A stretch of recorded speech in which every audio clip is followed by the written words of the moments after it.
Bismillahirrahmanirrahim. Assalamualaikum warahmatullahi wabarakatuh.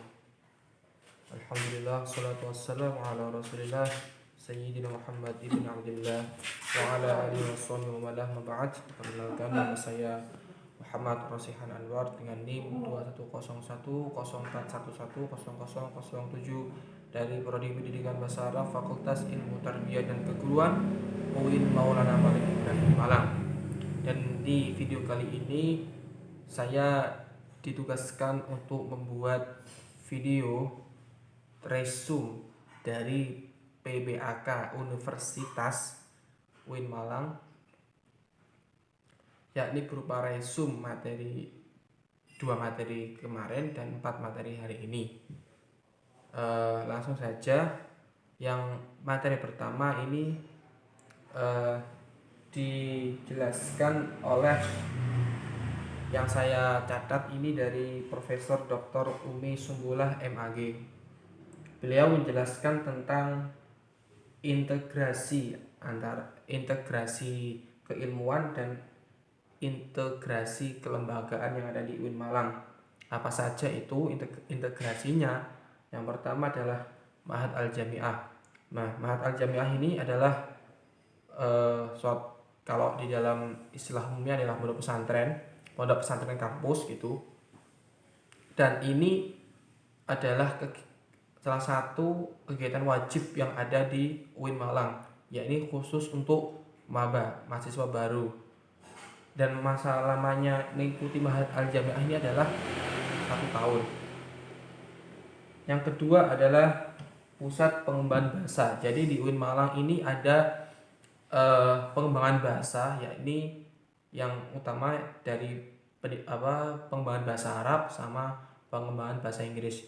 Jadi ketika awal masuk kita diberikan tes placement atau penempatan masuk kelas. Nah, ini nanti dibuatkan semacam penempatan kelas di mana kita akan belajar pengembangan bahasa kita, seberapa jauh kita memahami akan bahasa asing tersebut, baik bahasa Arab maupun bahasa Inggris. Yang kedua adalah rumah tahfidz. Ya, di UIN Malang ini spesial sekali karena dikatakan oleh Ibu Profesor Dr. Umi Sumbullah bahwa di UIN Malang ini ada sekitar 2000-an hafidh-hafidhah yang sedang menempuh pendidikan di UIN Malang. Dan UIN Malang menyediakan fasilitas yakni berupa rumah tahfidz. Rumah tahfidz di sini ada berbagai macam ya. Kalau saya ketahui itu ada BTQ, GTQ itu ya, yang khusus asrama tahfidz. Terus ada juga organisasi yang menaungi para hafidhah yakni nama HTQ, Hay'ah Tahfidz Quran, ya bukan HTI ya, tapi HTQ, Hay'ah Tahfidz Quran. Di sana bagi yang sudah 30 juz bisa memperkuat hafalannya, bisa menjaga hafalannya di sana. Bagi yang belum bisa menambah atau murojaah menambah di Hay'ah Tahfidz Quran. Terus yang selanjutnya adalah integrasi keilmuan dan kelembagaan yang ada di UIN Malang menurut Profesor Dr. Umi Sumbullah adalah yang keempat, rumah moderasi beragama. Jadi ini suatu program yang sedang digalakkan oleh Kemenak dan ini juga diikuti oleh kampus PTKIN khususnya UIN Malang. Jadi di sini mungkin beliau menjelaskan bagaimana kayak moderasi beragama itu seperti apa, terus ada kayak logonya terus semboyannya harus gimana itu ada. Terus yang kelima adalah perpustakaan. Nah, di sini perpustakaannya UIN Malang itu menurut beliau banyak sekali menunjang kegiatan mahasiswa. Jadi kalau online gini perpustakaan menyediakan berbagai macam e-book atau e-jurnal yang dapat membantu pembelajaran mahasiswa yang ada di UIN Malang. Jadi ini perpustakaan khusus hanya bisa diakses oleh mahasiswa UIN Malang. Terus Profesor Dr. Umi Sumbulah juga menjelaskan tentang persoalan akademik, yakni untuk perkuliahan itu minimal 8 semester. Terus yang kedua untuk penemuan SKS itu antara 120 dan 150 SKS. Terus yang dari mahasiswa itu yang kayak semacam tridharma ya. Ada penelitian, ada pengabdian, ada UKM dan ujian komprehensif. Dan juga di sini ada beliau mengatakan ada matkul ya, ciri khas UIN Malang yakni mata kuliah pengembangan kepribadian. Ya, itu yang saya tangkap, yang saya catat dari penjelasan Dr. Umi Sumbulah terkait bidang akademik. Terus yang kedua adalah dari Dr. Ahmad Yasin Fatah, Dr. Haji Ahmad Fatah Yasin. Ya, di sini saya mencatat beberapa poin ya. Orang yang memiliki mental spiritual itu memiliki indikator. Yang pertama di sini adalah berpikir ilmiah. Maksudnya di sini adalah seorang mahasiswa itu harus bisa bertransformasi ilmiah ya, berlandaskan ilmu pengetahuan dan agama. Yang kedua adalah bisa berpikir positif. Ini bukan hanya berpikir tapi juga bertindak dan berperilaku secara positif. Sebagai contoh dengan cara contohnya dari berpikir positif dan berperilaku ini adalah penampilannya. Nah, penampilannya itu harus berpenampilan positif. Contohnya seperti apa? Contohnya seperti berpenampilan islami dengan ciri khas UIN Malang dan rambut tidak gondrong seperti itu. Terus yang tiga, menjadi mahasiswa kreatif dan terampil di masyarakat. Nah, ini juga sangat penting sekali bagi mahasiswa untuk memiliki mental spiritual indikatornya. Terus beliau juga menjelaskan tentang UKM. Ya, UKM ini adalah wadah mahasiswa dan di UIN Malang ini ada sekitar 18 UKM yang untuk memfasilitasi bakat dan minat mahasiswa. Itu saja yang saya peroleh resuman dari beliau yang saya catat. Mohon maaf apabila ada kurang lebihnya. Dan saya ini selanjutnya ada mencatat tentang kegiatan hari kedua hari ini dari PPAK Universitas UIN Malang. Ini adalah kayak pengenalan Dewan Eksekutif, terus sama legislatif, sama UKM yang ada di UIN Malang, serta di sore ada seminar ya. Oke, yang pertama adalah DEMA. Apa sih itu DEMA? Kalau setingkat kampus kita biasa mendengar BEM lah. BEM itu kalau DEMA berarti itu setingkat BEM. Kalau DEMA itu miliknya PT KIN, kalau BEM itu miliknya perguruan tinggi umum ya. Apa DEMA itu apa sih? DEMA itu adalah intrakampus yang berposisi sebagai eksekutif mahasiswa di tingkat universitas atau OMIK lah ya. Fungsinya apa? Fungsinya di sini yang saya catat adalah pelaksana program organisasi kemahasiswaan. Yang kedua adalah koordinator pelaksanaan kegiatan di tingkat mahasiswa. Terus untuk tugas dari DEMA, Dewan Eksekutif Mahasiswa, adalah melaksanakan proker yang disepakati dengan SEMA. Yang kedua adalah mengomunikasikan kegiatan kemahasiswaan di kampus. Yang ketiga melaksanakan koordinasi sinkronisasi kegiatan kemahasiswaan. Terus ada beberapa kementerian juga yang ada di DEMA. Yang ada di sini ada 6, yakni Kementerian Dalam Negeri, Luar Negeri, Sosial, Hukum Politik, Agama, Pengembangan dan Kreatif, dan yang terakhir adalah Komunikasi dan Informasi. Untuk sosial medianya yakni ada YouTube-nya, IG, Dema UIN Maliki, dan proker unggulannya di sini yang saya catat adalah sahabat desa dan sahabat sekolah. Lalu ada SEMA. SEMA adalah singkatan dari Senat Mahasiswa.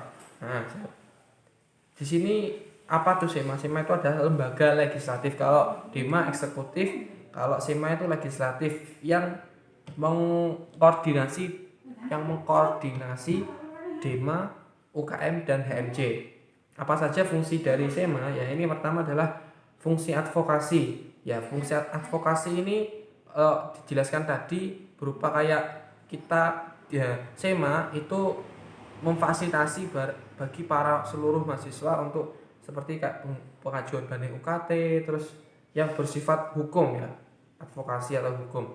Yang kedua adalah fungsi legislasi. Fungsi legislasi ini ya mungkin seperti kayak pemilihan, itu mengkoordinir pemilihan, ya. Dan yang ketiga adalah fungsi pengawasan, dan yang keempat adalah fungsi penganggaran. Terus tugas dari SEMA adalah mengawasi dan mengontrol Dema. Yang kedua adalah memberikan persetujuan setiap kegiatan. Yang ketiga adalah memberikan pengesahan LPJ setelah agenda. Yang keempat adalah memfasilitas mahasiswa dan menyalurkannya ke pihak yang bersangkutan. Untuk wewenang dari SEMA, yakni pertama membentuk undang-undang, yang kedua memberikan mandat untuk pelaksanaan pemilu, yang ketiga adalah mengawasi hasil sidang SEMA, yang keempat adalah mengawasi proker Dema universitas. Nah, untuk komisi sendiri di SEMA ini ada empat komisi A, B, C, D. Komisi A ini tugasnya komisi A ini tentang seputar advokasi dan hukum. Yang komisi B ini tentang organisasi dan kemahasiswaan. Yang ketiga komisi C adalah komisi yang berurusan di bidang administrasi dan keuangan. Yang keempat adalah komisi D, yaitu tentang informasi dan komunikasi. Itu dari Dema dan SEMA. Selanjutnya adalah UKM. Di sini saya mencatat cuma 2 ya di sini, enggak semua. 2 UKM ya. Di sini saya mencatat UKM Seni Religius dan UKM Menwa. Mulai dari UKM Religius. UKM Seni Religius adalah lembaga otonom jalur koordinatif yang bergerak dalam bidang seni Islami. Tujuannya ya membentuk kader seni Islami yang bertakwa, leadership, krisis, dan menjunjung tinggi dharma perguruan tinggi. Nah, untuk divisinya di sini ada 7.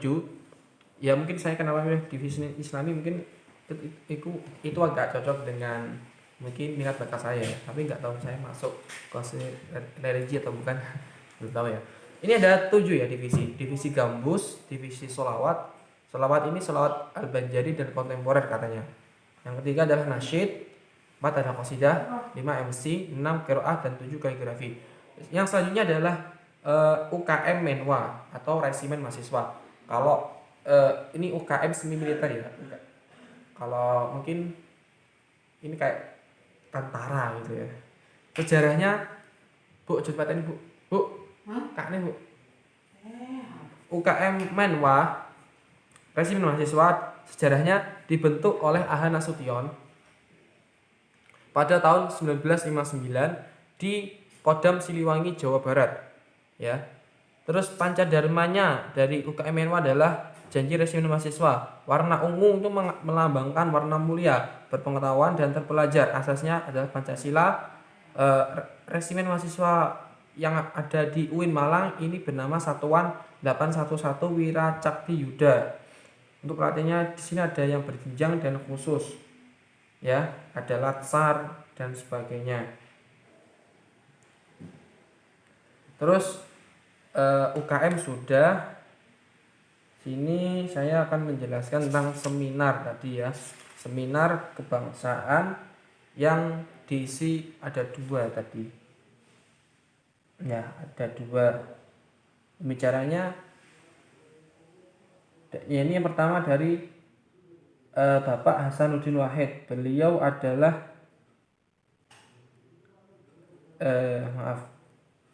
Bapak Hasanuddin Wahid ya. Bapak Hasanuddin Wahid, beliau adalah seorang anggota DPR RI yang juga alumni UIN Malang. Riwayat beliau pernah menjadi ketua BEM, ketua SEMA, dan HMJ. Sekarang menjadi anggota DPR RI dari Malang Raya. Terus menjadi sekjen PKB dan sekretaris umum Pagar Nusa. Ya, di sini saya mendapatkan poin-poin penting dari apa yang beliau tangkap. Beliau menjelaskan tentang pandemi, tentang korbannya, tentang berapa jumlahnya. Tapi di sini saya mendapatkan poin tentang dampak pandemi itu apa aja sih. Dampak pandemi menurut beliau itu satu, melemahnya daya beli, ya, daya belinya hilang, terus hilang pekerjaan, ya, terus itu ya. Terus untuk upaya Kemendikbud untuk mengatasi pandemi ini, ya, ini dengan beasiswanya banyak ya, meliputi KIP atau yang lain-lain. Terus yang kedua adalah dengan peringanan SPP dan UKT. Terus beliau juga menjelaskan tentang siapa sih orang unggul itu. Orang unggul itu siapa? Ada kriterianya, ya.